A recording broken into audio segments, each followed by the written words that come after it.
Siamo una serata speciale questa sera, siamo una serata 10 chef per 10 vini per una serata di beneficenza in qualche modo. E siamo in compagnia di Guido Albertini del ristorante Albertini e noi presentiamo la frittura di pesce. siete voi che partite in qualche modo. Sì, che partiamo.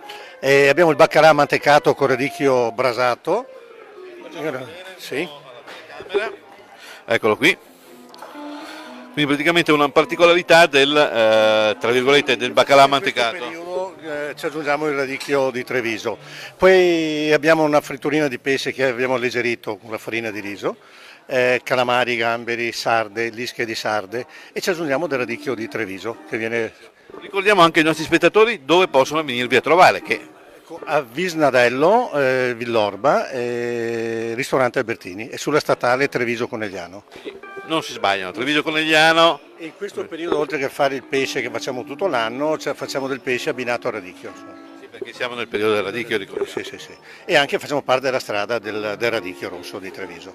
Ringraziamo e dopo verremo ad assaggiare. Grazie. Bene, continua il nostro percorso e alla prossima appuntamento.